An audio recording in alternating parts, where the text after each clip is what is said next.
Ok.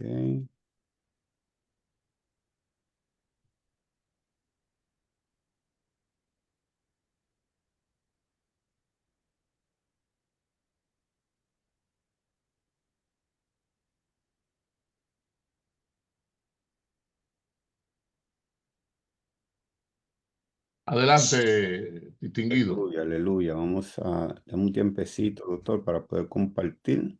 Sí. Ok, vamos a ver por aquí, ya que no lo estoy. Ok, ok, ok, estamos aquí. Gloria a Dios. Gracia y paz.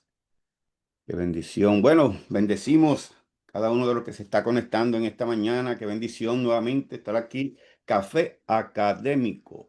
Café académico. El que le abre el pastor Domingo Pino, pastoreo la iglesia CCA, Centro Cristiano de Adoración, ubicado en el condado del Bronx, 3020 de Girón Avenue. Estamos contentos de que podamos estar una vez más con cada uno de ustedes.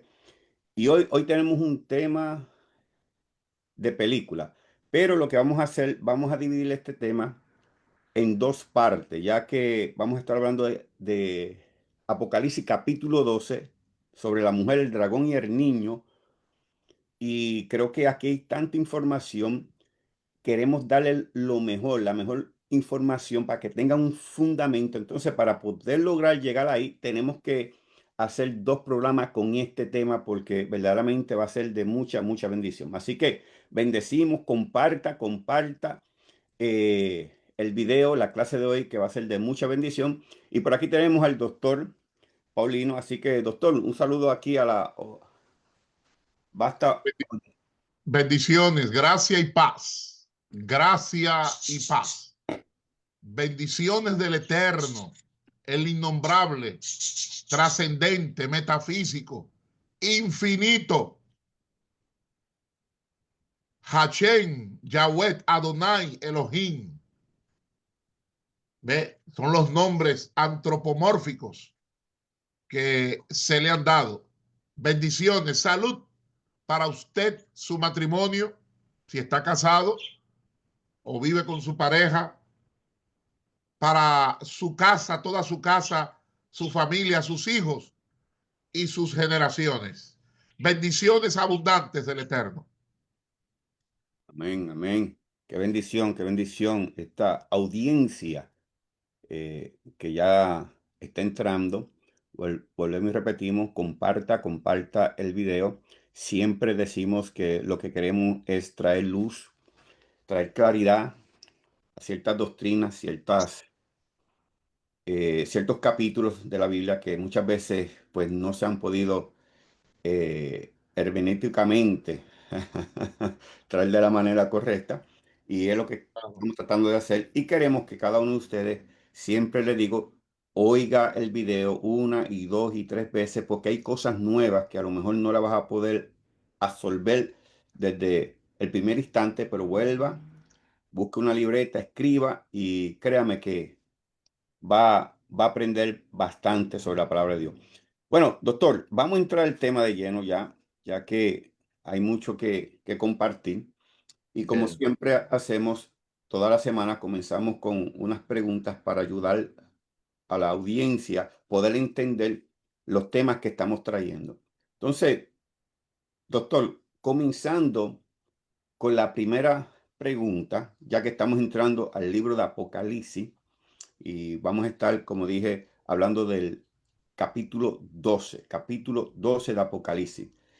Primeramente, doctor, ¿por qué el Apocalipsis no debe interpretarse literalmente? Porque esto es un problema, doctor, porque la gente por Ajá. muchos años comenzaron a interpretar literalmente el Apocalipsis. Yo quisiera que me explicara ¿por qué no se puede? Porque mira que hemos tenido problemas donde sacaron helicópteros, aviones, bueno, cuántas cosas nos sacaron, pero yo quisiera que nos explicara por qué no se puede interpretar literalmente.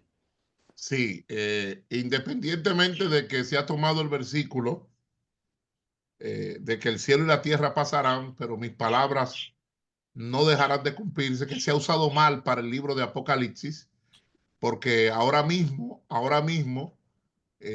la interpretación del Apocalipsis tiene 12 escuelas oficiales. Uf, Repito, interesante. la interpretación del Apocalipsis tiene 12 escuelas oficiales y cada organización asume la interpretación que heredó por un respeto a los fundadores, porque ellos consideran que tenían la verdad o que estaban iluminados, etcétera, etcétera. Ahora bien, el Apocalipsis es del siglo I. Oiga bien, estamos en el siglo XXI. El Apocalipsis es del siglo I.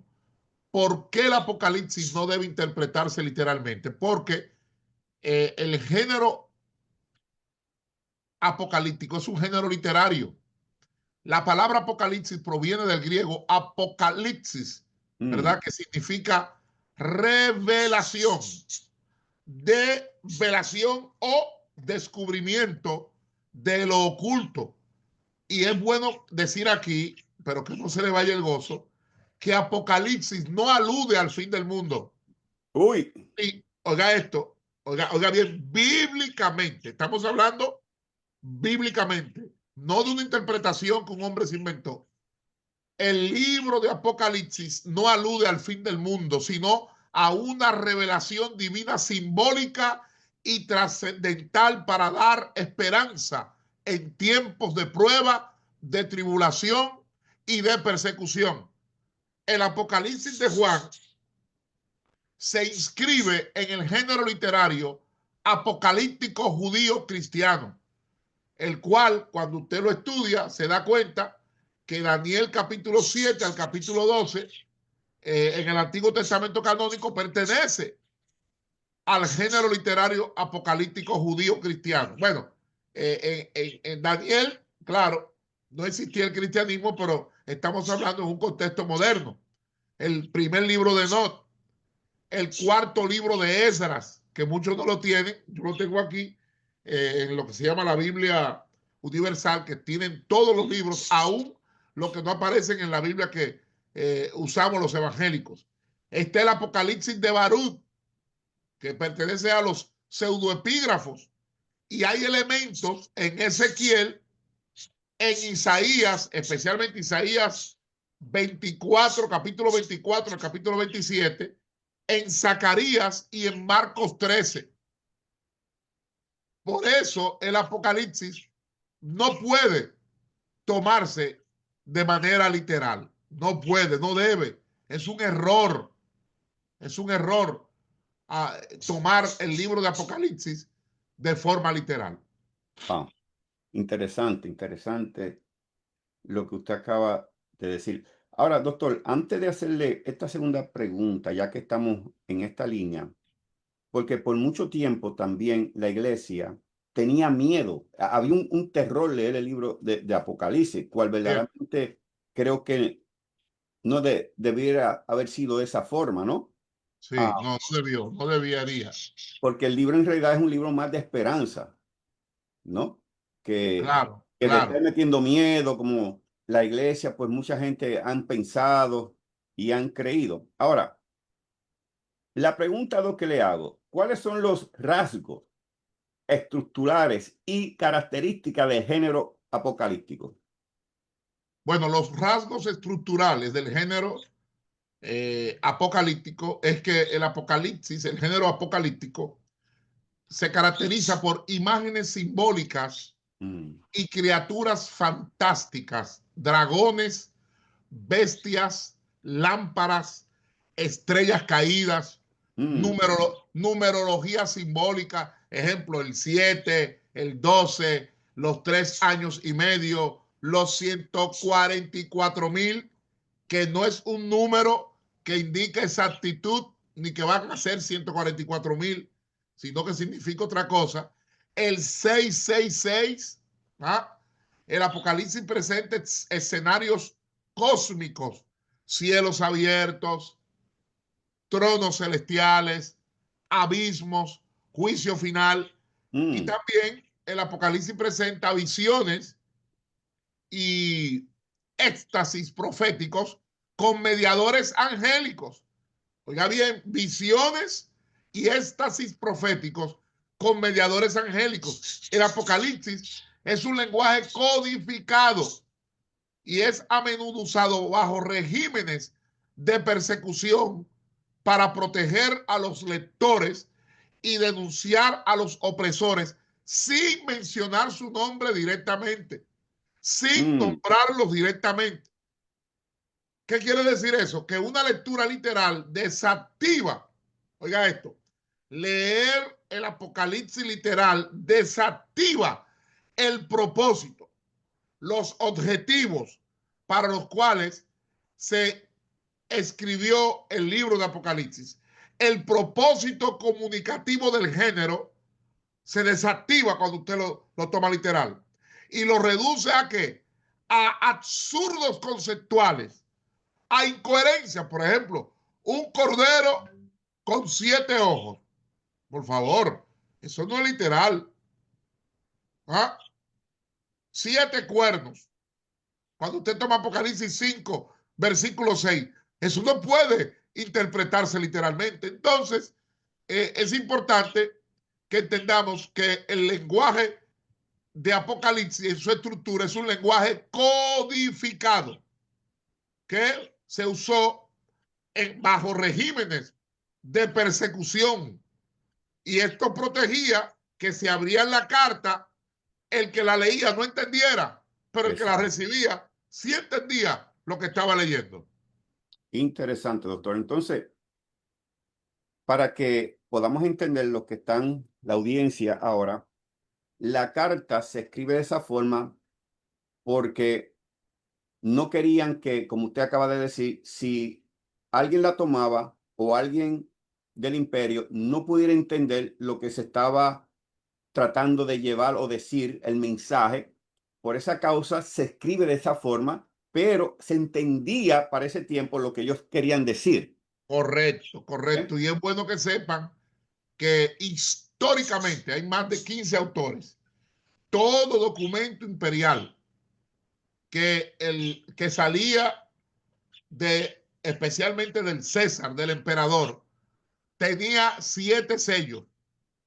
Le ponían 7 sellos, Mm, que era el símbolo de garantía de que ese documento, ¿verdad?, no había sido alterado, de que ese documento iba a llegar intacto.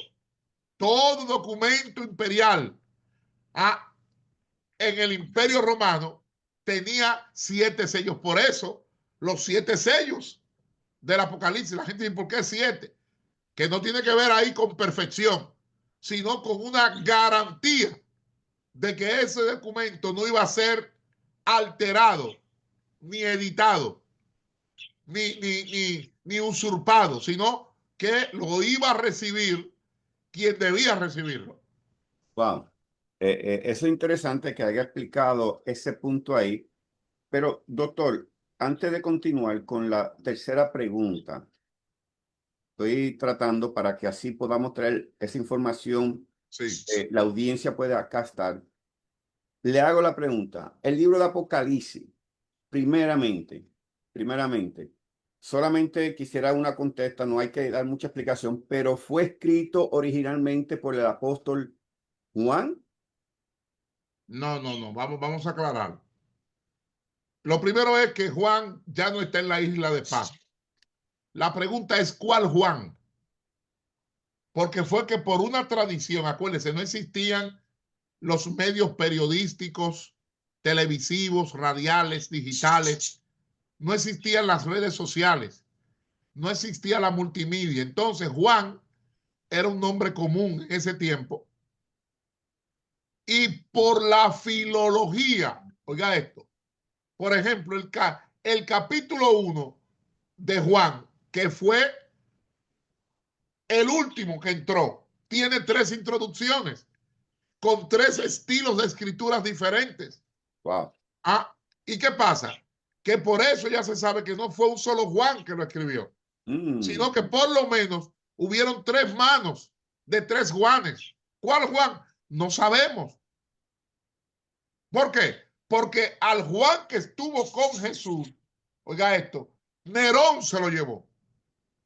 Lo que pasa es que la tradición tanto de la iglesia tradicional, porque la iglesia cristiana evangélica protestante es hija de la iglesia católica. Eso no podemos negarlo históricamente. Entonces, ¿qué fue lo que heredó? Bueno, que el apóstol Juan, el que estuvo con Jesús, vivió hasta los 100 o 101 años, falso, de toda falsedad. Wow. No se sabe la fecha exacta, pero hay varios autores que demuestran que Nerón se lo llevó. Ese Juan es otro Juan, que no sabemos cuál Juan es, pero se llama Juan, pero no fue el apóstol que estuvo con Jesús. Hello, no era el apóstol, y ya le estaba en Éfeso. ¿Cómo? Cuando estaba escribiendo el Apocalipsis, ya le estaba en Éfeso. Él no escribe desde la isla de Patmos. Es que la gente no lee correctamente. Entonces, estoy generalizando. Entonces, al no leer correctamente, piensa que él está viendo la visión y que él está escribiendo, porque esa es la idea que llega a la imagen. Él está viendo la visión y está escribiendo, por favor. Ya él no está en la isla de Patmos. Sí. Ya el destierro se ha acabado. Y él habla pasado. Cuando está hablando, habla pasado. Exacto, habla en tiempo pasado. Totalmente. Entonces, wow. Eso vamos a aclararlo. Ya Juan, el que estuvo al lado de Jesús en la última cena, ese se lo llevó Nerón. Wow. De eso no hay duda histórica. Ahora, en aquel tiempo, como no existían los medios electrónicos que existen hoy, se decía, pues que tiene que ser Juan el que estuvo con... O sea, era un asunto y se regaba la voz, y como todo era oral, o la mayoría de las cosas eran orales, se riega ese rumor. Pero hoy, con los medios que tenemos, se riega un rumor como pólvora. Imagínense, en aquel tiempo, que iba de pueblo en pueblo, de pueblo en pueblo. No, pero eso está claro. Eso es interesante, doctor, porque incluso cuando se estudia el Evangelio de Juan, se ve que el griego es diferente. Totalmente. La escritura es diferente. Hay tres griegos, tres tipos de griegos, no, tres tipos de estilo de escritura en el libro, en el Apocalipsis de Juan. Es bueno también decir que el Apocalipsis no está en orden. Exacto, eso es importante. El Apocalipsis no está en orden cronológico, por eso a veces, claro, uno lo hace privado, uno se ríe cuando ve que quieren poner en orden, que esto va primero, que esto va después. Señores, el Apocalipsis no está en orden. Ve, nosotros mismos cometimos el error en años pasados de establecer, oiga esto, el orden escatológico, por favor. Por favor. ¿Por qué? Porque no teníamos el conocimiento que tenemos hoy acerca de la correcta interpretación de la Biblia, que teológicamente, bíblicamente, exegéticamente, espiritualmente, lo repetimos, el Apocalipsis no está escrito en orden cronológico. No hay una secuencia, oiga bien, histórica en cuanto a la interpretación del Apocalipsis. Porque el Apocalipsis fue un libro justapuesto. O sea, que lo agarraron y metieron un capítulo aquí, un capítulo aquí, un capítulo aquí. O sea, y claro, le dieron un final glorioso. ¿Ve? Porque estas 12 escuelas interpretan el Apocalipsis y aclaramos, las escuelas no las inventó Dios. Las escuelas no las inventó el Espíritu Santo. Las escuelas son producto de teología y filosofía de pensamientos interpretativos de hombres. Wow. Por eso la mala explicación del arrebatamiento de la iglesia, que no nos lo explicaron como es. Todavía hoy en el siglo XXI, usted escucha a ministros mal distorsionando, deformando el arrebatamiento de la iglesia, que lo creemos 100%. Ahora, el problema es cómo lo explican. ¿Por qué? Porque lo que nos han vendido es una película de Hollywood. Porque como la mayoría no conoce lo que es la parucía, perdón, que Pablo está enseñando, cuando usted estudia la parucía o la parucia, usted se da cuenta que nosotros recibimos al Señor en el aire, pero no para irnos al cielo. Porque ni en el texto no dice que vamos para el cielo, sino que en la parucía se recibía al rey. Correcto. Y el rey ya venía, ¿para qué? Para gobernar. Por eso, ¿qué está pendiente? Bueno, la segunda venida de Cristo y el juicio. Wow. Eso es lo que está pendiente. Eso es interesante. La estructura geopolítica del mundo. Oiga, como está diseñada, usted dice, no, ¿qué esperamos? Bueno, la segunda venida de Cristo y el juicio. El juicio. Claro, claro. Perfecto, perfecto. Entonces, doctor, por eso es que cuando la persona, y damos gracias ahora que tenemos tanta información y se ha estudiado, creen que Apocalipsis fue escrito cronológicamente, no. Eso ha dañado de que han puesto casi 20 juicios, que eso no cabe en una cabeza. No. Es que esos juicios son... es que el lenguaje de los juicios ha sido también mal interpretado. Mal interpretado totalmente por la causa de que ellos creen que está puesto todo cronológicamente, y eso es un problema. Sí, no, incluso yo he escuchado ministros decir que a los pastores Dios le va a hacer un juicio separado e individual. Oiga eso. Oiga, y se lo creen, porque el problema es que lo creen.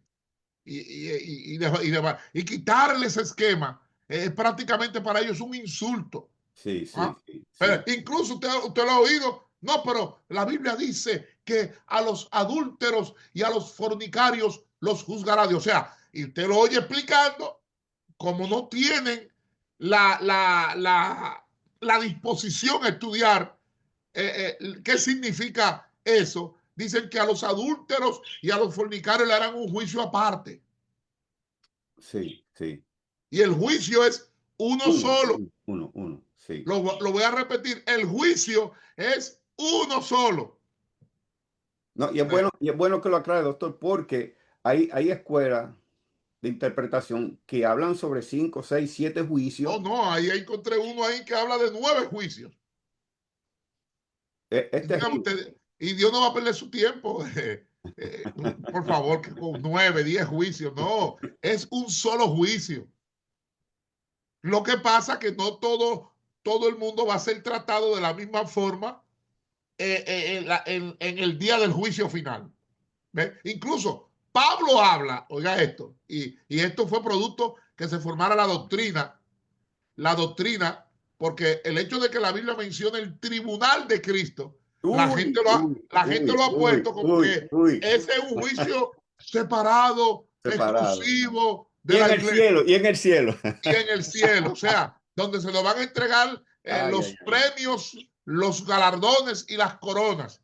¿Por qué? Porque al no entender el género literario, al no entender el lenguaje metafórico, al no entender el lenguaje simbólico, la gente se va por la vía más fácil para explicar y enseñar, ¿verdad?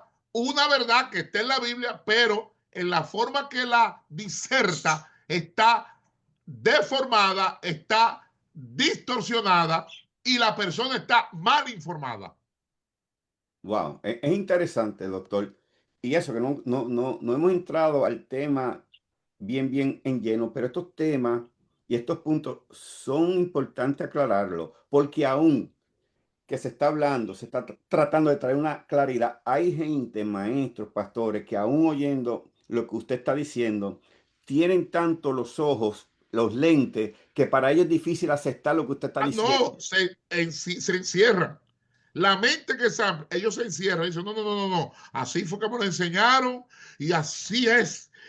Y el que me lo enseñó fue un hombre de Dios. No hemos dicho que no era un hombre de Dios. Correcto. El problema era el alcance en el conocimiento, el alcance en la sabiduría, el alcance en la revelación, el alcance en la iluminación de las escrituras. Correcto. No, totalmente, pero tenemos que ser claros porque hay gente que aún oyendo, por el hecho de no investigar, ellos prefieren defender lo que ellos han creído por mucho tiempo, que nunca investigaron, solamente repetir, como siempre decimos, como siempre decimos. Pero, Correcto. doctor, otra pregunta, para seguirle la línea que íbamos. ¿Cuál es el contexto histórico y sociopolítico, perdón, del libro de Apocalipsis? Bueno, el contexto histórico y sociopolítico del libro de Apocalipsis, es importante que recordemos que el libro de Apocalipsis es escrito bajo bajo la persecución del Imperio Romano. O sea, el Ujú. Apocalipsis fue escrito hacia finales del siglo I en un contexto de persecución del cristianismo, y aunque el cristianismo no existía corporativamente, Wow. institucionalmente, sí existían los seguidores de Jesús, los seguidores de Mashiach. Por eso en Antioquía de Siria se les llama a los del camino por primera vez cristianos. Mm, Entonces, se escribió bajo persecución del Imperio Romano, y es muy probable, en parte, que fuera bajo Domiciano, y también es probable que una parte fuera bajo Nerón. ¿Por qué?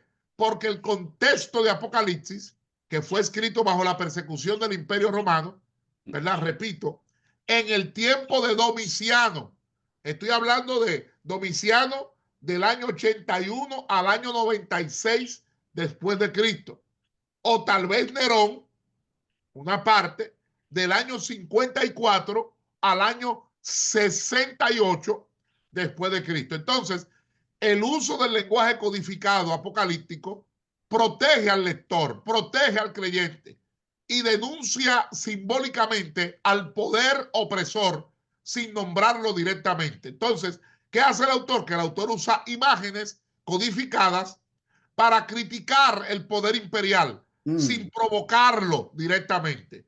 Por ejemplo, la bestia con 7 cabezas, Apocalipsis 13 y Apocalipsis 17. ¿A quién alude? Alude a Roma, A Roma. la, la ciudad de las 7 colinas. Alude a los emperadores. Cuando habla Apocalipsis de Babilonia la Grande, en Apocalipsis 17 y 18, es una metáfora de Roma, es Mm, una metáfora del Imperio Romano, así como Babilonia era símbolo del exilio y la opresión en el Antiguo Testamento.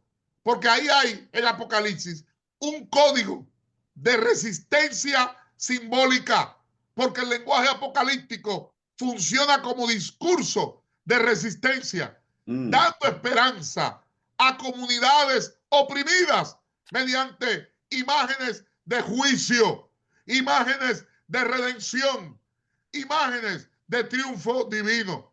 Por eso, repito, una lectura literal del Apocalipsis pierde esta clave hermenéutica sabrosa y convierte el libro en un texto profético resistente, en un catálogo de predicciones físicas erróneas, mm. de predicciones anacrónicas.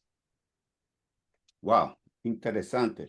Pero entonces, tendríamos que hacer una pregunta, doctor, y sería, ¿cómo debe interpretarse el Apocalipsis entonces? Bueno,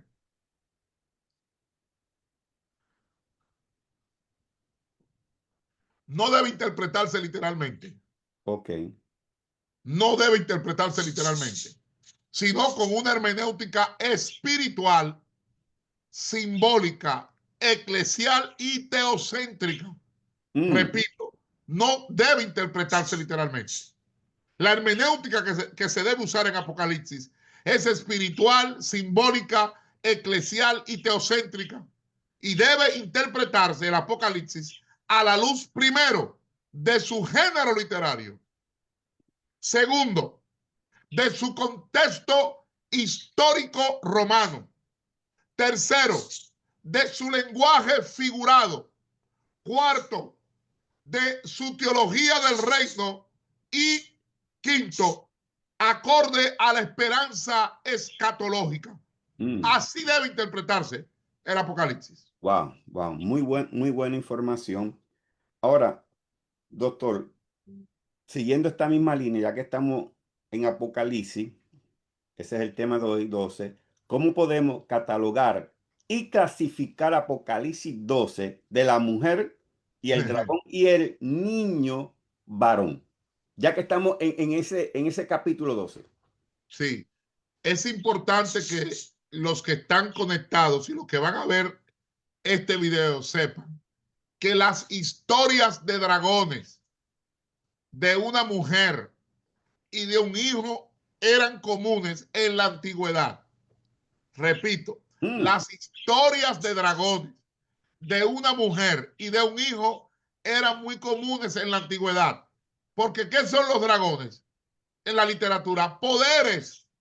Dragón es, o dragones, poderes que amenazan el orden, que amenazan la cohesión social. Entonces, fíjese, en el Antiguo Testamento los enemigos de Israel eran considerados como dragones. Búsquelo. Correcto. Salmo 74:13. Jeremías 51:34. Ezequiel capítulo 29, versículos 3 al 5. Ezequiel capítulo 32, versículos 2 al 8. O sea, en el Antiguo Testamento los enemigos de Israel eran considerados como dragones, porque dragón en el lenguaje apocalíptico es un poder, poderes que amenazan el orden, que amenazan la estabilidad social, que amenazan el orden social. Y las historias de dragones de una mujer y un hijo eran muy comunes en la antigüedad. Por eso, claro, no voy a mencionar ahora las leyendas mitológicas que existían porque no vienen al caso, pero el capítulo 12 del libro del Apocalipsis se erige como uno de los pasajes más densamente simbólicos y teológicamente complejos del canon neotestamentario. ¿Por qué? Porque en él Juan de Patmos despliega una visión profética en la que convergen, número uno, elementos cósmicos, número dos, elementos históricos y número tres, elementos escatológicos. ¿Cómo cuáles? Bueno, número uno, una mujer revestida del sol.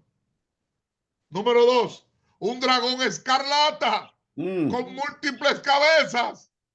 Y número tres, un niño que es arrebatado al trono divino. Y hay que ponerle ojo a eso, porque ese niño arrebatado al trono divino tumba la teoría que se inventó Vitorino de Petovio.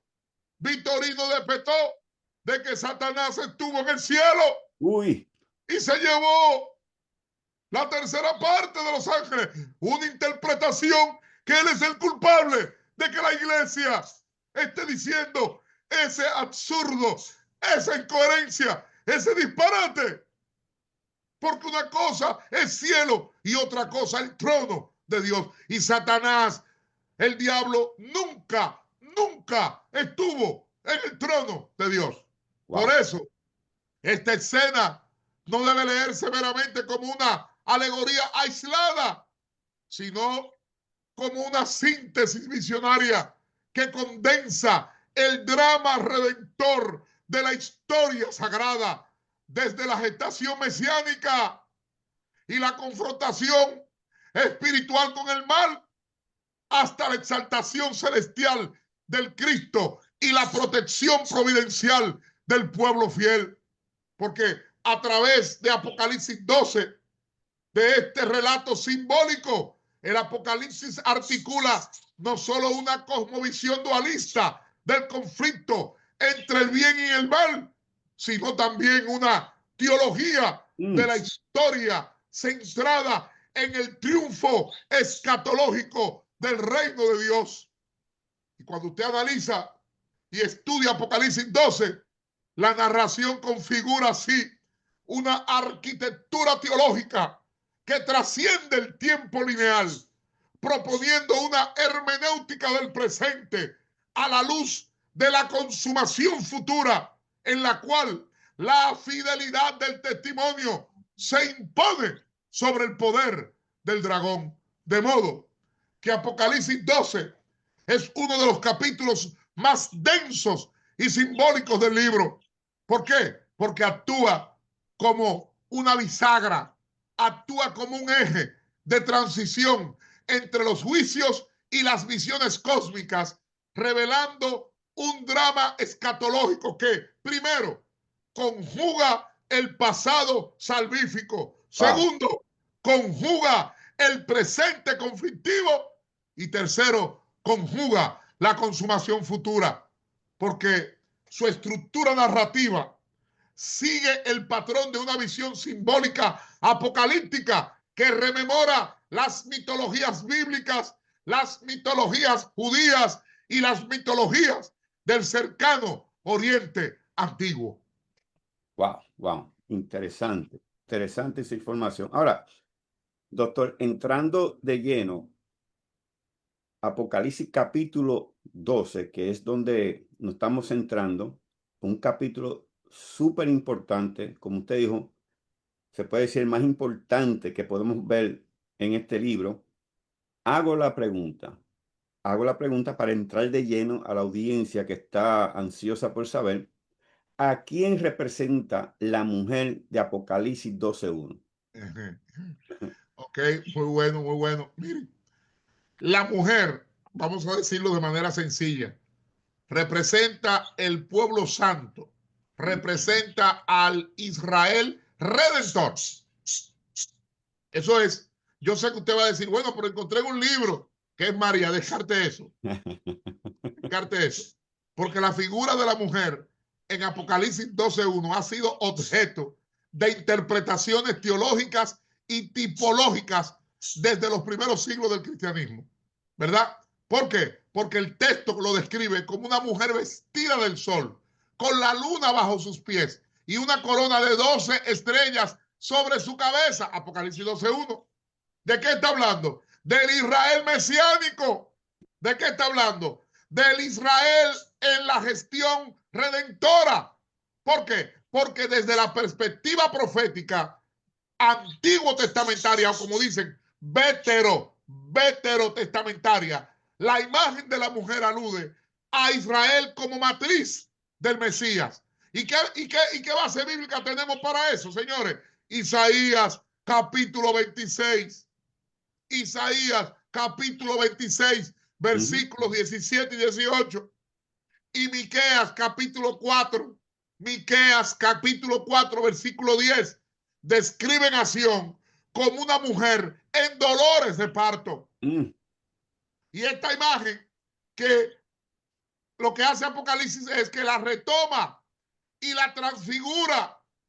La mención de las 12 estrellas evoca a las 12 tribus de Israel. Vaya Génesis 37, versículo 9.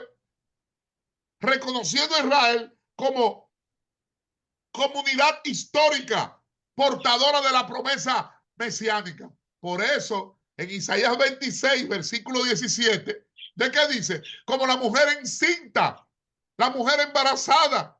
Isaías 26, 17, como la mujer encinta, cuando se acerca el parto gime y da voces en sus dolores. Así hemos sido delante de ti, oh Yahvé.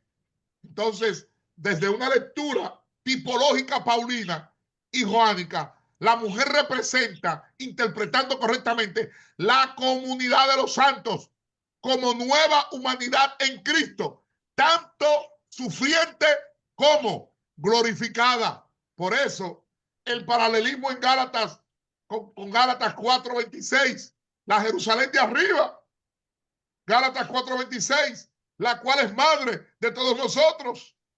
¿Ah? Y claro, de alguna forma, está incluida la iglesia gloriosa, sin mancha ni arruga, que habla Pablo en Efesios 5, versículo 25 al 27. O sea, esto revela que esta figura femenina es corporativa y abarca la plenitud del pueblo santo, del pueblo redimido, incluido el Israel fiel, incluido el cuerpo de Cristo como comunidad escatológica. O sea, estamos hablando de un pueblo santo, pero hay que incluir ahí también la comunidad del martirio, la comunidad martirial. ¿Por qué? Porque en una lectura eclesiológica apocalíptica, la mujer no es solo símbolo de Génesis, sino también de resistencia y preservación en el desierto, como lo vemos en Apocalipsis 12:6 y en Apocalipsis 12, versículo 14. ¿A quién representa? Al pueblo santo, al pueblo fiel, al pueblo piadoso, cuya historia está enmarcada por la persecución, pero también por la fidelidad y el testimonio que vencen al dragón, como se establece en el versículo 11 del capítulo 12. ¿Y qué conclusión tenemos? Bueno, que la mujer es una figura poliédrica. Lo voy a repetir porque esta palabra usted tiene que buscarla en el diccionario. La mujer de Apocalipsis 12 es una figura poliédrica. Es Israel redentor. Son los mártires. Es la esposa escatológica. Y su identidad no se reduce a un solo sujeto histórico, sino que encarna al pueblo santo colectivo de Dios, portador de la promesa y testigo del Cordero. Wow, eso es importante que haya explicado eso, doctor. Primeramente, sacando a María del medio. Eso está fuera. Nada que ver con María. Entonces, no identificarnos tampoco, como muchos hacen, no, que ese nada más es la iglesia, y no entran al pueblo de No, Israel, porque eso es un problema, y tú ves. Es, no, es- no, es no. bueno que usted explicara eso para que entendieran, Claro, claro. ¿no? Es importante, y por eso digo, tienen que volver a oír esta grabación, escriban, apunten, porque la información que se le está dando aquí es de mucha ayuda y usted se está economizando mucho tiempo de estudio, Un montón de libros. de lectura que hay que leer. Imagínense, yo me leo 3, 4 libros para buscar una información, el doctor se está leyendo por lo menos 15 para él ir por encima de esa información. Y yo con 4 y 5 me coge tiempo. Imagínense 15 o 20 libros que el doctor se tira para buscar este tipo de información. Por eso les digo, aprovechen, apunten, escriban, porque esto es una gran bendición que están recibiendo cada uno de ustedes. Ahora, doctor, ya en esa misma línea, hago esta otra pregunta, ya que usted magistralmente nos habló quién era la mujer. Ahora, el dragón rojo, ¿a quién representa? El dragón rojo de Apocalipsis 12. Bueno, aquí hay un segundo personaje, un dragón, dice, un gran dragón escarlata, con 7 cabezas y 10 cuernos, en Apocalipsis capítulo 12, versículo 3. El gran dragón escarlata en Apocalipsis 12 es una figura teológica totalizante. ¿Por qué? Porque vamos a explicar qué es el dragón ahora. La mayoría ha interpretado, o muchos, que encarna a Satanás como arquetipo del mal absoluto, acusador celestial y Mm, agente de destrucción histórica. Ahora, el dragón no es simplemente un símbolo mitológico. Repito, el dragón no es simplemente un símbolo mitológico, sino una representación densa del conflicto cósmico entre el reino de Dios y los sistemas de opresión, los sistemas de idolatría y los sistemas de muerte que amenazan a la creación y a los santos.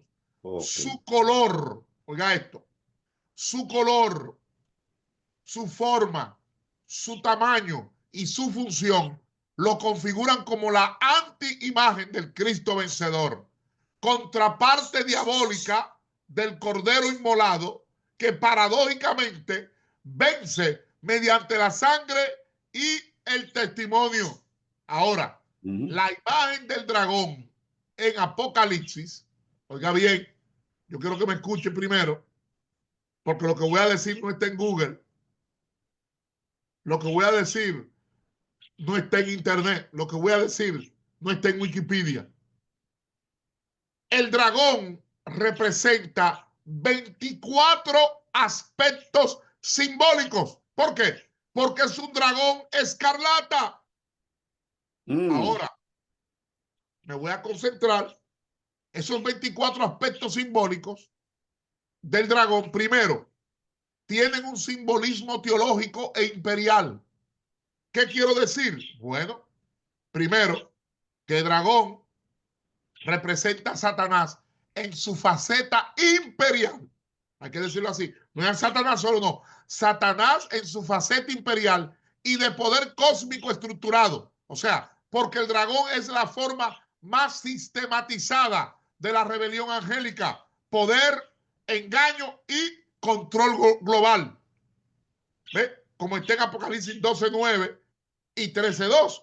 Algunos lo interpretan así. Segundo, el dragón representa el poder del mal concentrado y personalizado, porque el dragón condensa todas las formas del mal, espiritual, estructural, ideológico y religioso. Tercero, el dragón representa el poder satánico detrás del imperio de Roma, porque representa la energía espiritual de Roma como bestia apocalíptica. Lo podemos ver en Daniel 7, en Apocalipsis capítulo 13, versículo 2. Cuarto, el dragón representa poderes imperiales, seculares y sistemas de gobierno hostiles a Dios, porque el dragón encarna todo gobierno que se opone a la soberanía divina. En quinto lugar, el dragón representa la resistencia satánica contra Dios y su ungido.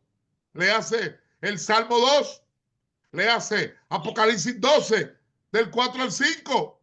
Él se opone al nacimiento y reinado del Mesías. ¿Por qué? Porque busca abortar el reino.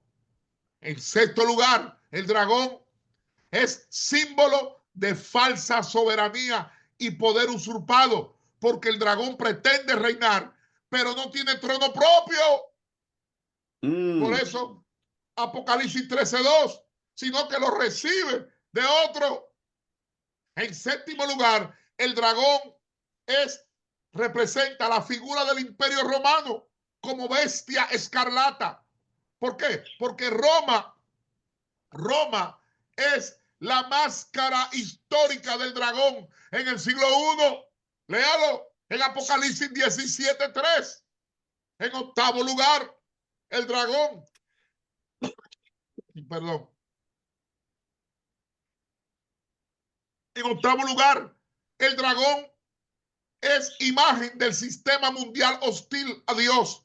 El cosmos en Juan, una parodia del reino, organización sin Dios que adora el poder y persigue a los santos. En noveno lugar, el dragón es todo sistema religioso y político que persigue al pueblo fiel.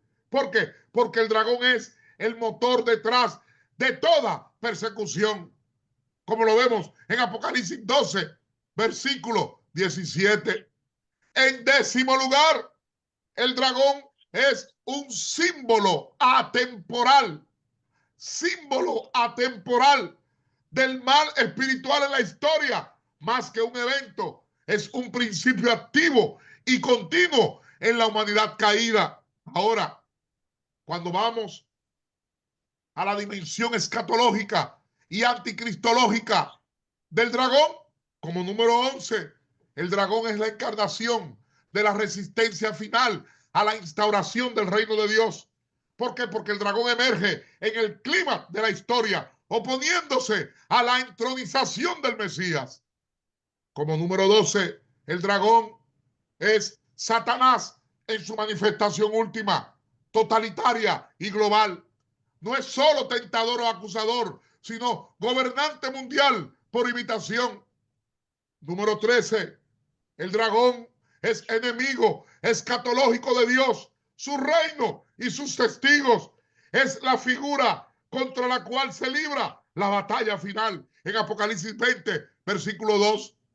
Número 14, el dragón, el diablo como sistema estructurado, sistema político, sistema económico y militar, no solo espíritu maligno, sino realidad histórica y escatológica.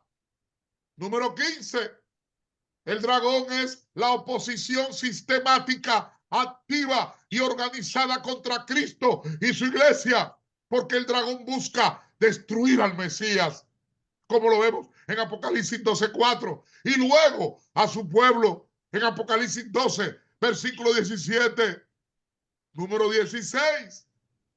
El dragón es arquetipo del caos primigenio y destructor, porque conecta con los mitos de combate cósmico, Chaos Camps, Leviatán, Tiamat, Raab. Número 17.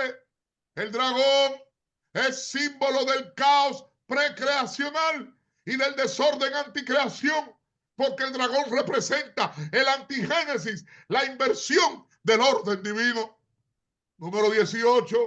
El dragón es la representación densa del conflicto cósmico entre el reino y la opresión, porque su guerra es contra la creación, contra la redención y contra el reinado mesiánico.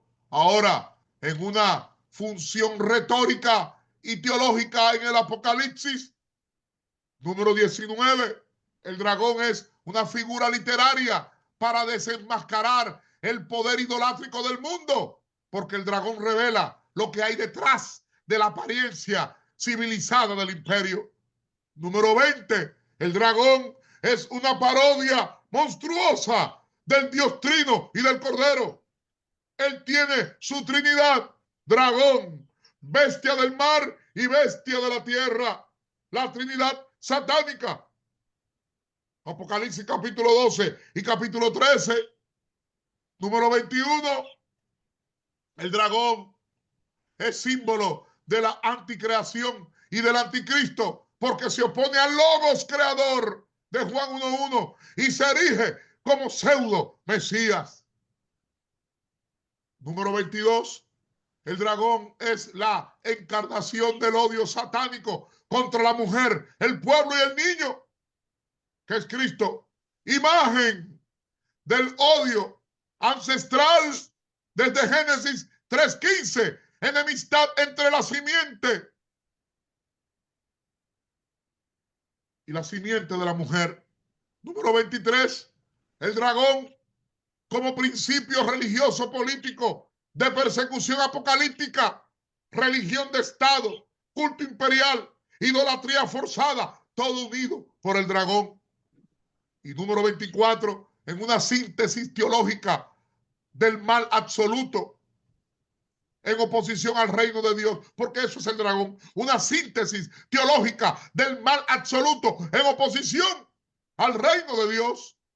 ¿Por qué? Porque en el dragón se sintetizan los poderes demoníacos, las ideologías anticristianas y las estructuras injustas que serán derrotadas por la sangre del Cordero y el testimonio fiel, según Apocalipsis 12, versículo 11.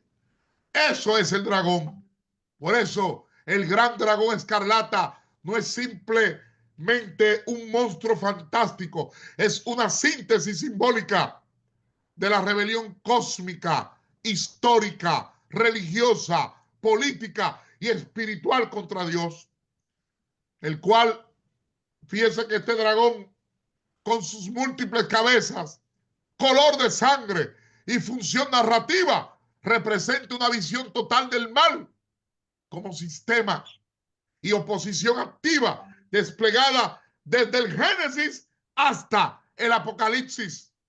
Y esta imagen es clave para entender que el conflicto escatológico no es solo individual o moral, sino estructural, cósmico y teológico, y que el triunfo final pertenece al Cordero y no al dragón. Wow, interesante, doctor. Más que mirarlo como un dragón, como una serpiente, estamos hablando Un sistema. de un sistema. Usted trajo 24 síntesis simbólicas que están, Claro. que están ahí presentes y muchas veces nos enfocamos porque volvemos y caemos en lo literal, ¿no? Incluso le iba a preguntar, pero ya que usted lo tocó, el color rojo del dragón, ¿qué indica? ¿Qué Bueno, señala y yo qué hablé del representa? dragón, pero el color rojo ya tiene otro significado, ¿ves? Porque el color rojo tiene una indicación, señala y representa diferentes aspectos. Por ejemplo, el color rojo del dragón, primero, lo primero que simboliza es sangre, muerte, derramamiento injusto, porque representa la sangre de los mártires, como Apocalipsis 6:10, y la violencia ejercida por el dragón contra los santos. El color rojo del dragón, en segundo lugar, representa violencia, porque es su naturaleza bélica. El rojo es símbolo de guerra. Véalo en Apocalipsis 6:4. El jinete del caballo rojo quita la paz de la tierra. Tercero, el color rojo significa destrucción, caos escatológico, porque el dragón no solo odia, sino que aniquila. Su Mm, objetivo es el desorden y la ruina total, como lo dijo Jesús en Juan 10:10. El ladrón no viene sino a hurtar, a matar y destruir. En cuarto lugar, el rojo representa el símbolo asesino, porque es homicida desde el principio. Y Jesús declara que Satanás fue homicida desde el principio en Juan 8:44. En quinto lugar, el color rojo representa el sistema mentiroso del engaño sistemático. ¿Por qué? Porque engaña al mundo entero. Apocalipsis 12, versículo 9. El rojo evoca su seducción ardiente y persuasiva. En sexto lugar, el color rojo representa la falsificación de la gloria divina. El rojo, color litúrgico, color real, como lo vemos en Éxodo 25:4 y en Apocalipsis 17:4. He aquí una imitación satánica de la mm. majestad de Dios. El color rojo, en séptimo lugar, es pasión desordenada y furia. ¿Por qué? Porque el rojo arde como ira incontrolada. Apocalipsis 12:12. ¡Ay de los moradores de la tierra! En octavo lugar, el color rojo es persecución sistemática contra los santos.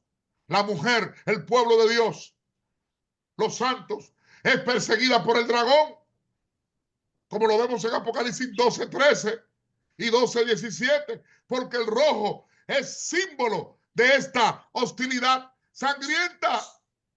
En noveno lugar, el color rojo es poder político opresivo, porque es un color asociado al imperio.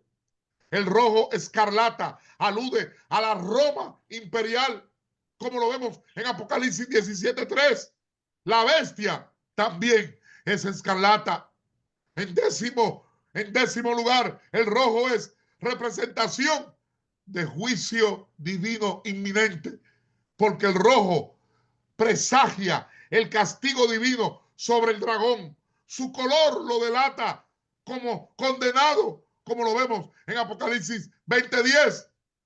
En onceavo lugar, el color rojo es adoración desviada y culto demoníaco.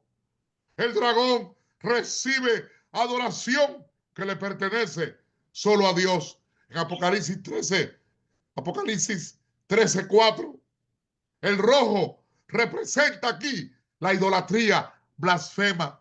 Y como número 12, el color rojo es fuego infernal y condenación eterna, porque el rojo evoca la asociación con el lago de fuego de Apocalipsis 20, versículos 14 al 15. Su fin será ardiente y eterno. Wow. ¿Qué quiero decir?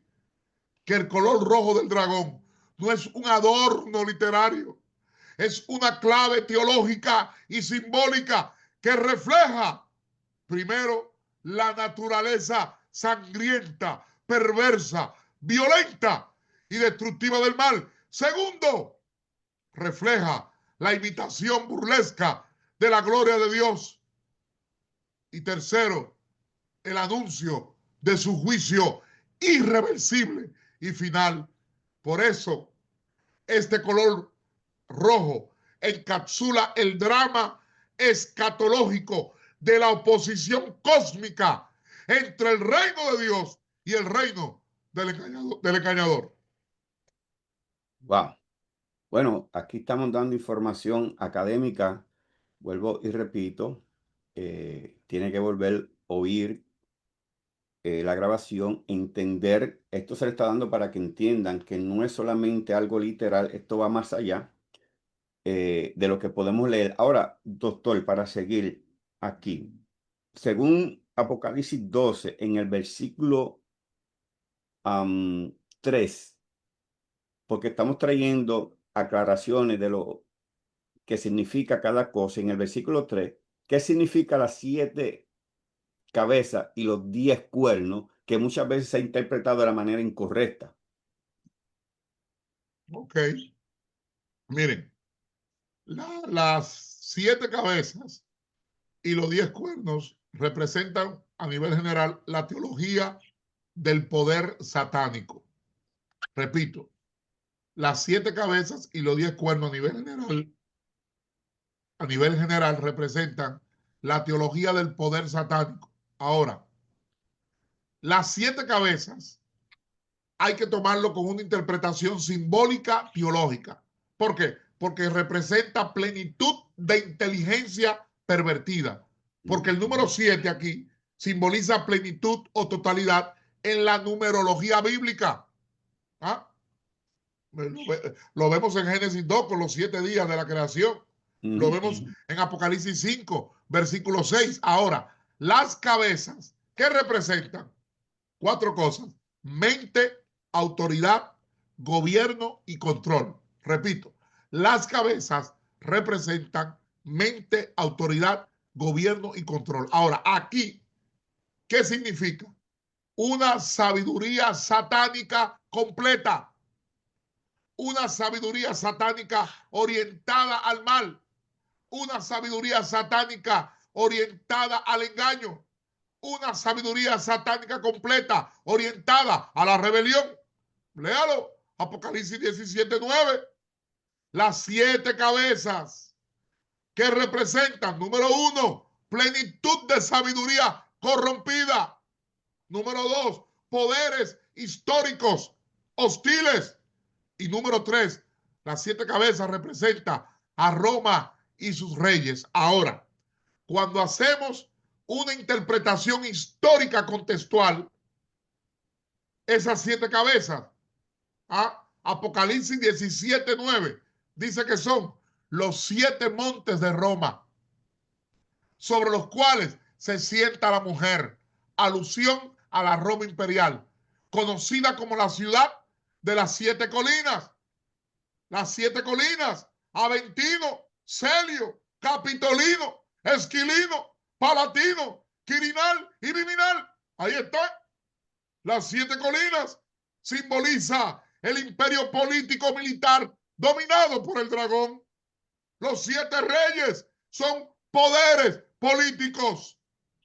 Y Apocalipsis 17:10 aclara que las cabezas también representan 7 reyes, que son emperadores, que son potencias, que aparecen sucesivamente en la historia. Y la figura proyecta una visión escatológica del poder humano sistemáticamente corrompido. Ahora, ¿cuál es la relevancia escatológica de los 7 montes en Apocalipsis? Bueno, en Apocalipsis 17:9, los 7 montes no solo son geografía, sino teología imperial apocalíptica. ¿Por qué? Porque la gran ramera sentada sobre 7 montes es Babilonia. ¿Y quién es Babilonia aquí? Roma. Porque Babilonia es el código para no ser detectado. Roma, que es símbolo del sistema de poder opresivo, símbolo del sistema de poder perseguidor. La ciudad de los 7 montes para los lectores del siglo I, ¿qué era? Inequívocamente Roma. Así, el simbolismo señala que el dragón y la bestia operan desde el corazón del poder imperial. Ahora, la pregunta, yo creo que ha sido contestada, pero, ojo, hay 10 cuernos. Hay 10 cuernos. El tiempo no nos da para detallar, pero yo quiero mencionar que los cuernos del dragón tienen 12 significados. Número 1, fuerza. Los cuernos del dragón tienen 12 significados simbólicos. Número 1, fuerza. Número 2, dominio. Número 3, agresión militar. Número 4, autoridad regia. Número 5, poder militar totalitario. Número 6, poder violento y aplastante. Número 7, poder coaligado bajo Satanás. Número 8, falsificación de los reinos de Dios. Número 9, reyes subordinados al anticristo. Número 10, los cuernos representan poder imperial fragmentado y compartido. Número 11, los cuernos representan sistema político religioso de persecución. Y número 12, los cuernos son la manifestación escatológica del mal estructurado, porque los cuernos son la expresión final del orden mundial rebelde contra Dios, preparando la guerra final de Apocalipsis 16:14 y de Apocalipsis 19:19. Esos son los 10 cuernos. Ahora, hay que aclarar que varios autores biblistas hablan de 10 reyes subordinados. Cuando hablan de los 10 cuernos en Apocalipsis, 10 reyes subordinados al dragón y a la bestia. ¿Dónde lo vemos? En Apocalipsis 17:12, ¿verdad? Cuando dice que los 10 cuernos son 10 reyes que aún no han recibido reino, pero recibirán autoridad por una hora como reyes junto con la bestia. Recuerde que no es lenguaje literal, no es una hora del reloj. Son poderes temporales, efímeros, aliados satánicos que entregan su autoridad a la bestia. Léalo en Apocalipsis 17, versículo 13. De modo que los cuernos representan un poder político totalitario, un poder político coaligado, porque el número 10 representa una multiplicidad completa. Número 10, multiplicidad completa. El total de reinos o poderes bajo control satánico indica una confederación global de poderes hostiles a Dios. Ahora, de las 12 escuelas de interpretación, hay una que me llama la atención, que es la interpretación historicista, apocalíptica. La escuela historicista habla de 10 emperadores romanos. ¿Ve? ¿Cuáles son? Número 1, Augusto, que fue el fundador del imperio. Fue el creador de la paz imperial, de la paz romana, entre el 27 antes de Cristo y el 14 después de Cristo. Número 1, Augusto. Número 2, Tiberio, que gobernó desde el 14 al 37 después de Cristo y fue el que gobernó durante el ministerio de Jesús. Tiberio, su reinado fue del 14 al 37 después de Cristo. Número 3, Calígula, que gobernó del 37 al 41 después de Cristo, que fue un tirano y llegó a una deificación extrema. Número 4, está Claudio, que gobernó del 41, ya Cristo estaba muerto, del 41 al 54 después de Cristo, que fue el responsable de la expansión del imperio y fue pragmático. Número 5 está Nerón, que gobernó desde el 54 al 68 después de Cristo, que fue un perseguidor de cristianos. Es una figura proto-anticrística. Número 6 está Galba. Galba, que gobernó del 68 al 69 después de Cristo. Fue un breve reinado tras la muerte de Nerón. Galba, anótelo, el número 6. Duró poco tiempo. El número 7 está Otón, que fue un gobierno de 3 meses en el 69 después de Cristo y se caracterizó por la inestabilidad imperial. Otón, 69 después de Cristo. Está Vitelio, que también estuvo en el 69. También fue efímero emperador. Fue el año de los 4 emperadores. Búsquelo, búsquelo. Vitelio, año 69. Fue efímero, el año de los 4 emperadores.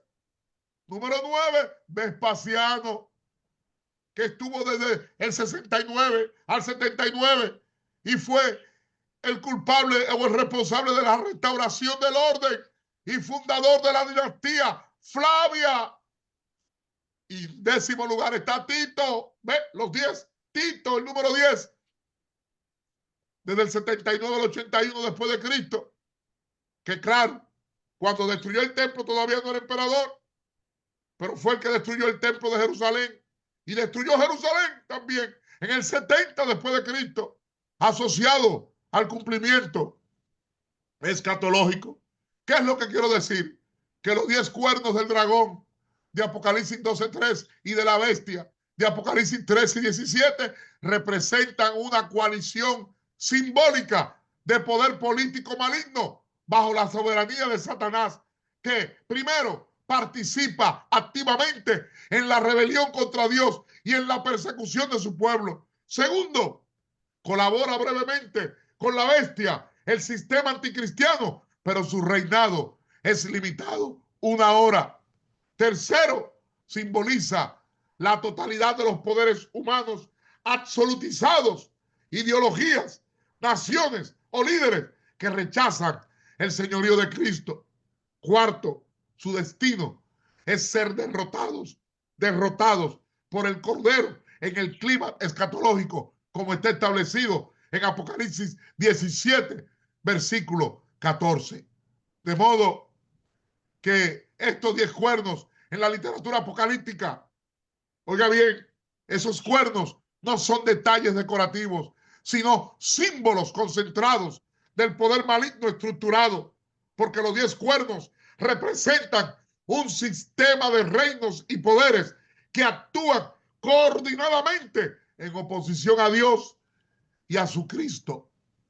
Son expresión de un poder militar, ideológico, imperial y global, subyugado a Satanás, que busca imitar y usurpar la soberanía divina.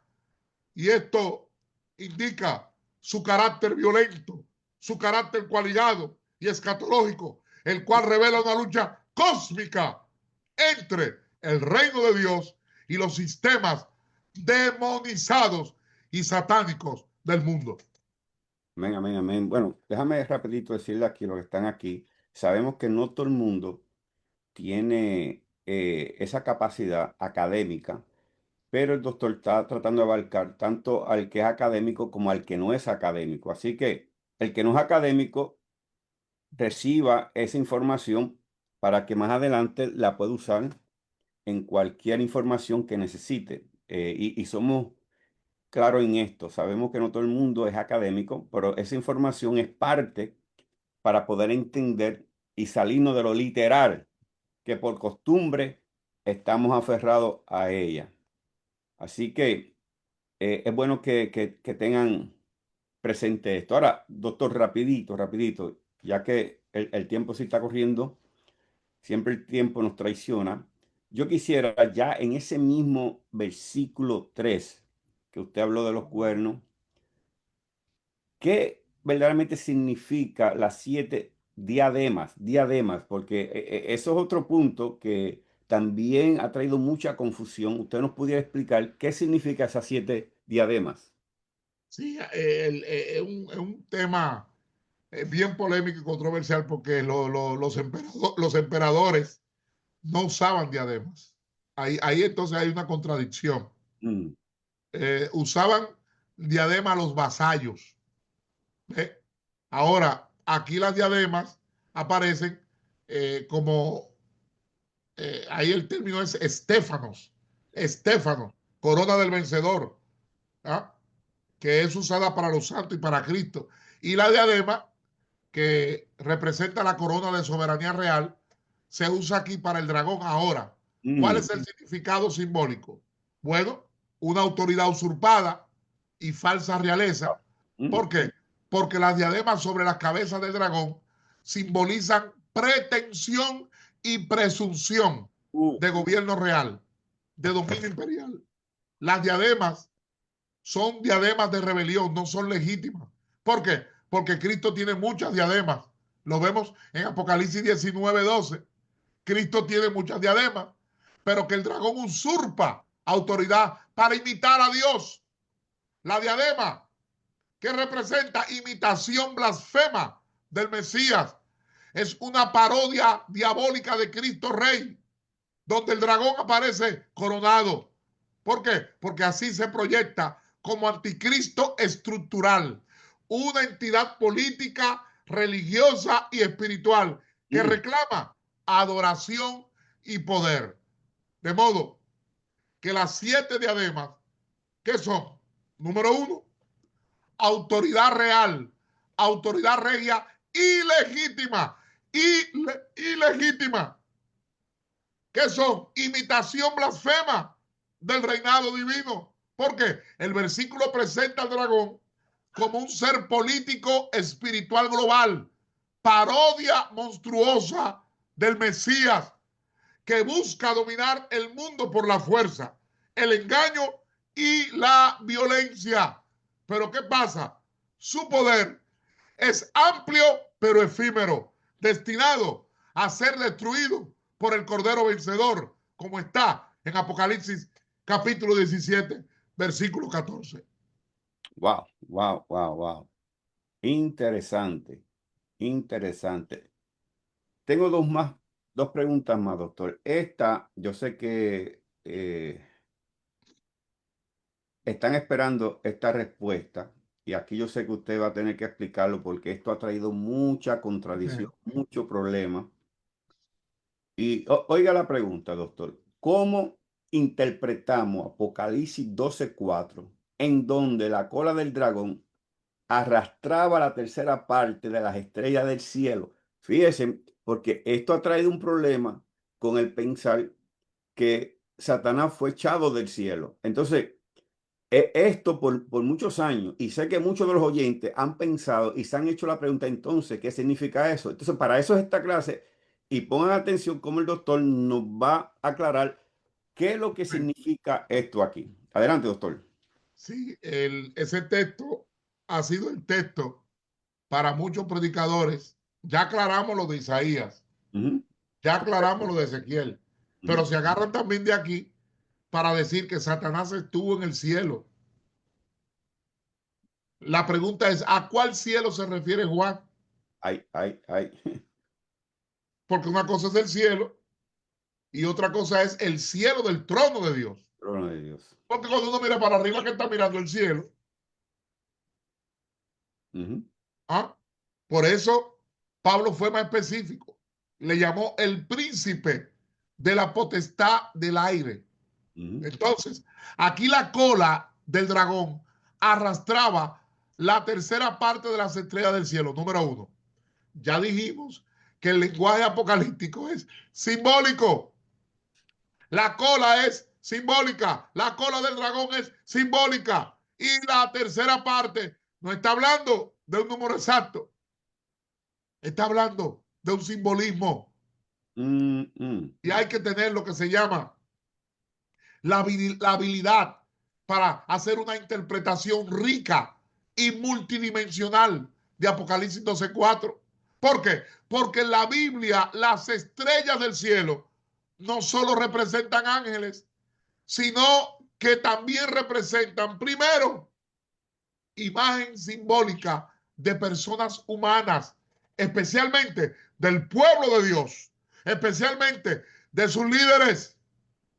Ah, demuéstremelo por la Biblia. Oh, claro. Génesis 15:5. Porque las estrellas desde Génesis también son personas. Génesis 15:5. La descendencia de Abraham. Léalo. Y lo llevó fuera y le dijo, mira ahora los cielos y cuenta las estrellas. Cuenta las estrellas. Si las puedes contar. Y le dijo, así será tu descendencia. ¿Por qué? Porque las estrellas representan a los hijos de Abraham, es decir, al pueblo de la promesa. ¿Y qué implica esta imagen? Multitud, gloria y una relación elevada celestial entre Dios y su pueblo. Pero también en Daniel capítulo 12, versículo 3, los sabios y los justos se les llama estrellas. Sí. Porque dice, los entendidos resplandecerán como el resplandor del firmamento y los que enseñan la justicia a la multitud como las estrellas a perpetua eternidad. Hello. Aquí las estrellas simbolizan ¿a quién? ¿O a quién? A personas sabias, a personas justas, es decir, líderes espirituales fieles que brillan con luz divina en medio de la oscuridad. Entonces, este texto conecta estrechamente con la esperanza escatológica de ¿qué? De resurrección y recompensa. Ahora, en Judas, en su único capítulo, en el versículo 13, le llama estrellas a los falsos maestros. Judas 1:13 le llama estrellas errantes, para las cuales está reservada eternamente la oscuridad de las tinieblas. O sea, aquí las estrellas, ¿a quiénes representan? Personas impías, falsos maestros, que pierden su curso, pierden su norte y se condenan a sí mismos. Se trata de una imagen negativa, pero que mantiene la equivalencia entre estrella y persona humana. Hello. Fíjense que incluso al rey de Babilonia, en Isaías 14:12, que lo cogieron para decir que ese era Satanás, falsamente, erróneamente, equivocadamente, distorsionadamente, porque viola las reglas de hermenéutica, las reglas de exégesis, viola la gramática, viola la filología. En Isaías 14:12, al rey de Babilonia, ¿cómo le llama? ¿Cómo caíste del cielo, oh lucero, hijo de la mañana? ¿Ah? Una caída del rey. Y aquí, lucero es una estrella luminosa cuya caída simboliza la ruina del orgullo humano en el rey de Babilonia. Por eso, en Apocalipsis 12:4, las estrellas puede aludir a personas. ¿Por qué? Porque es una interpretación que hay que tomarla como alternativa, como complementaria, porque Satanás, el diablo, nunca ha estado en el cielo del trono de Dios. Por eso, en el mundo judío, hay un grupo que tiene 7 cielos y hay otro grupo que tiene 9 cielos. En el mundo persa también hay 9 a 10 cielos. Hello. ¿Ah? Entonces,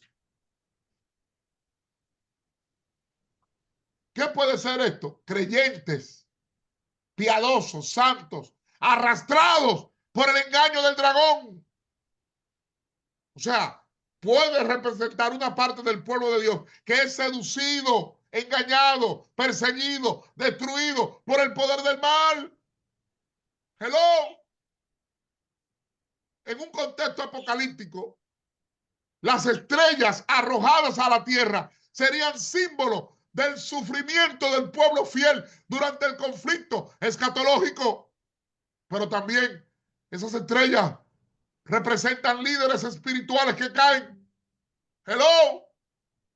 Personas con luz espiritual, estrellas, que caen en apostasía, falsa doctrina, corrupción, confusión, condenación. Hello. Ahora, en un sentido de martirio, esas estrellas también pueden significar santidad en persecución. En un sentido martirial, las estrellas podrían representar a los santos perseguidos por la bestia. Véalo, Apocalipsis 13:7 y Apocalipsis 17:6, arrojados a la tierra por fidelidad. Ahora, ¿qué pasa con estas estrellas? Que ahí en Apocalipsis 12, las estrellas son una imagen polifónica. Escríbalo y googlelo. Las estrellas son una imagen polifónica, porque en la visión bíblica las estrellas son símbolos ricos, símbolos polisémicos. O sea, tiene muchos significados. Ahora, según el contexto, voy a mencionar esto solamente. Vamos a ser justos con la interpretación. Las estrellas son símbolos ricos y polisémicos. Puede representar, oiga bien, ángeles celestiales, o sea, seres espirituales caídos. Pero hay un problema. ¿Por qué? Apocalipsis 1:20, Apocalipsis 9:1, Apocalipsis 12:4. ¿Por qué? Porque todos los ángeles caídos están presos. Y ahí está la Biblia que lo enseña. Entonces, si son ángeles caídos, ¿cuándo cayeron? ¿En qué momento cayeron? ¿En qué momento fue esa rebelión? Segundo, las estrellas pueden ser el pueblo de Dios. Génesis 15:5, la descendencia de Abraham. Tercero, las estrellas pueden ser justos glorificados. Daniel 12:3, sabios, líderes fieles, enseñadores. Pero también las estrellas, en cuarto lugar, pueden ser apóstatas, impíos. Judas 1:13, falsos maestros desviados.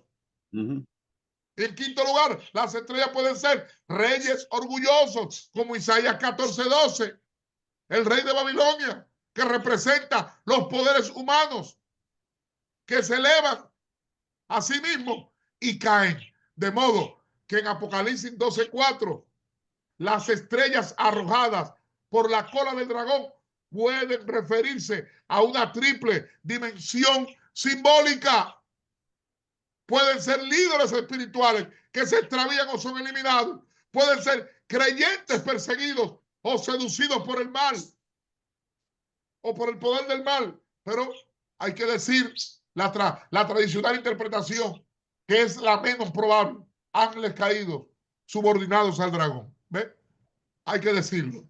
¿Por qué? Porque es bueno que sepan, antes de finalizar, que Apocalipsis 12 tiene una riqueza simbólica, porque forma parte del lenguaje apocalíptico que superpone niveles de significado y exige una hermenéutica multidisciplinaria que integra literatura profética, cosmología bíblica, escatología, teología del sufrimiento y arqueología. Wow, interesante, doctor. Ya el tiempo sí que ha corrido, pero tenía esta última pregunta que más o menos te tocó un poco, pero habló más de las estrellas. Pero ¿qué significa o qué significado tiene la frase, esa frase, la tercera parte de las estrellas del cielo? Porque esa frase, usted lo explica un poco ahí, verdaderamente lo han interpretado de una manera incorrecta. No, como si fuera un número exacto, como que hay una matemática. El único que sabe cuántos ángeles, si vamos a los ángeles, es Dios. Ahora, ya explicamos lo que son las estrellas. Ahora, la palabra tercera parte, porque dice su cola arrastraba la tercera parte de las estrellas del cielo. Hay un significado simbólico, teológico y literario múltiple, propio del género apocalíptico. Y esos diversos significados de esta expresión en su contexto bíblico y apocalíptico hay que saberlos interpretar. ¿Por qué? Porque cuando se habla de la expresión tercera parte en el Apocalipsis, no es un número aritmético exacto, lo repito. Cuando se habla de la tercera parte en el Apocalipsis, no es un número aritmético exacto, sino una cifra simbólica recurrente con varios niveles de significados simultáneos. Ejemplo, en Apocalipsis capítulo 8 y 9, vemos que la tercera parte aparece repetidamente en los juicios de las trompetas. Hello. Primera trompeta, Apocalipsis 8:7. Se quema la tercera parte de la tierra. Segunda trompeta, Apocalipsis 8, del 8 al 9, muere la tercera parte de los seres del mar.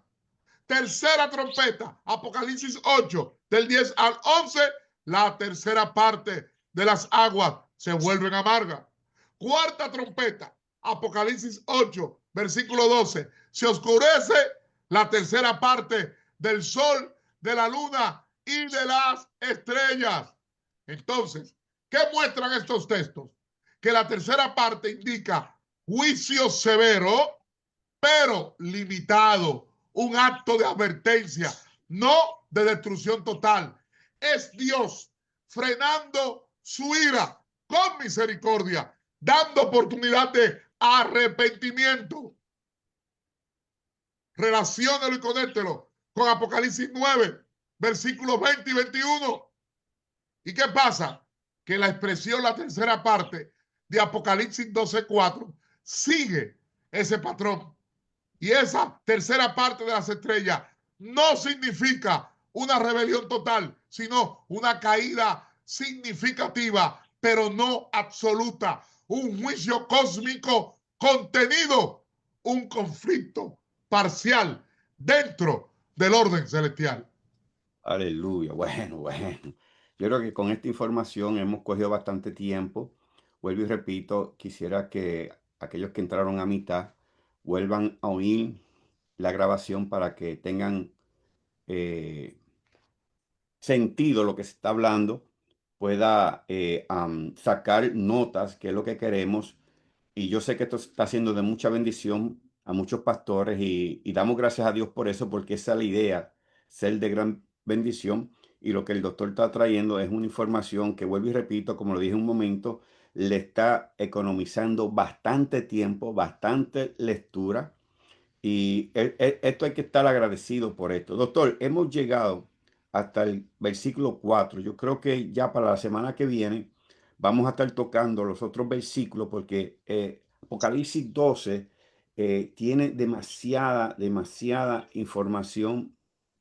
Eh, Aquí todavía hay que hablar del ángel Miguel y sus ángeles luchando con el dragón. Imagínense, ahí nos habla del el Satanás y sus ángeles, la mujer en el desierto. O sea, todavía que hay mucha tela para cortar, hay mucha información, mucha interpretación muy mala que se ha dado y queremos traer claridad en esto. Entonces, creemos que va a haber una segunda parte y cuidado si una tercera.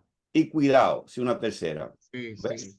Es bueno que no lo dije, aclarar que eso de la tercera parte tiene 4 niveles. Tiene un nivel teológico, tiene un Ok. nivel angiológico, tiene un nivel eclesiológico y tiene un nivel cosmológico. La frase tercera parte tiene 4 niveles. En el nivel teológico, su significado es un juicio parcial y su implicación es que Dios actúa con justicia sin consumirlo todo. En el nivel angiológico se habla de ángeles caídos, que yo opino, en una opinión personal, es la menos probable, porque una parte significativa de seres celestiales, ¿verdad?, siguieron a Satanás, que ha sido la interpretación tradicional.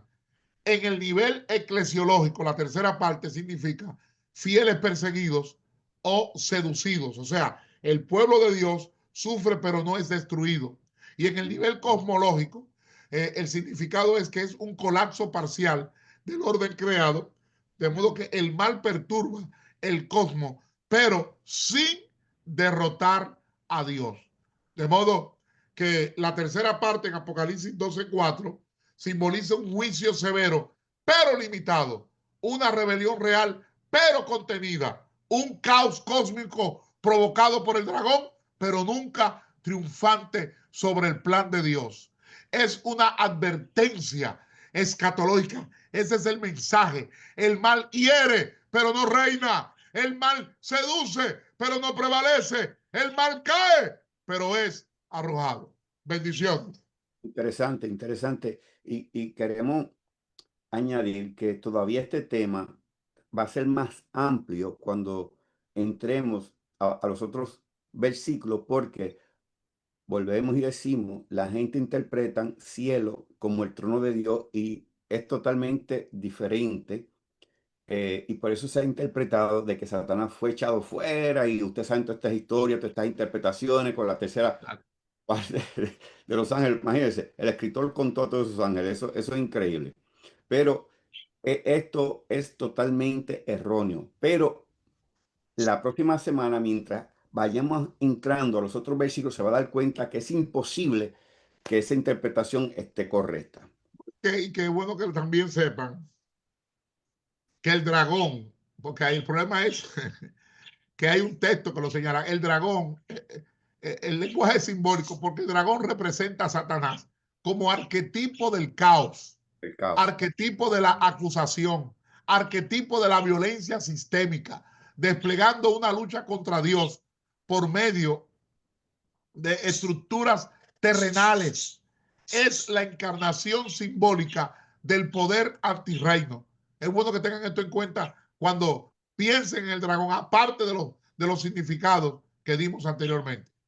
Excelente, sí. Puede ir de nuevo, oír la grabación, ahí va a ver todos los significados que el doctor llevó. Fueron 24, no, no es fácil, son 24, pero ahí los tienen en la grabación. Damos gracias a todos los que están conectados, compartan esta grabación para que sigan informándose, creciendo en la palabra de Dios. Y fíjese, doctor, me da pena que hay gente que ignoran estas enseñanzas porque a ellos oír, se paran, se detienen, oyen, pero cuando no oyen bendición, no oyen casa, no oyen carro, no oyen multiplicación para ellos, pues eso no le interesa a ellos, porque el concepto espiritual de ellos es todo lo que tiene que ver con palabras de abundancia. Y da pena que por eso es que están predicando palabras que no están siendo respaldadas por Dios, porque cuando uno conoce la palabra, tampoco estás predicando la palabra.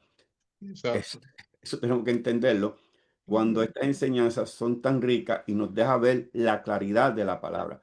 Así que, bueno, ha sido de gran bendición, el tiempo ha corrido.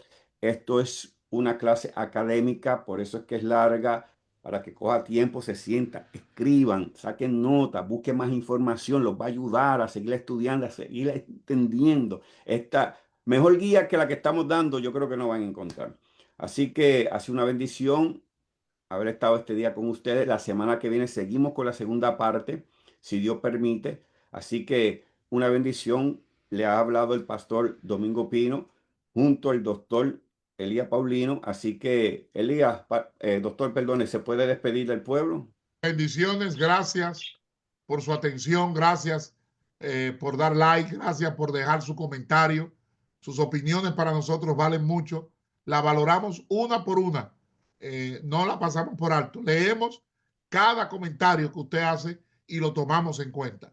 Recuerde que este programa llegó a ustedes como cortesía de la universidad online, virtual totalmente, BCC Adonai Elohim Christian University, en su modalidad Zoom, con sus programas, ¿verdad? De instituto, licenciatura, bachelor degree, maestrías y doctorados. Puede llamar a la doctora Idekel al 917, o sea, por WhatsApp, 1917-417-5258. Doctora Idekel, repito, WhatsApp, 1917-417-5258. Las inscripciones siguen abiertas. Amén. Así que nos despedimos una vez más. Gracias por estar conectado con nosotros y será hasta la próxima semana. Gracias y paz. Bendiciones. Bendiciones, gracias y paz. Shalom, shalom.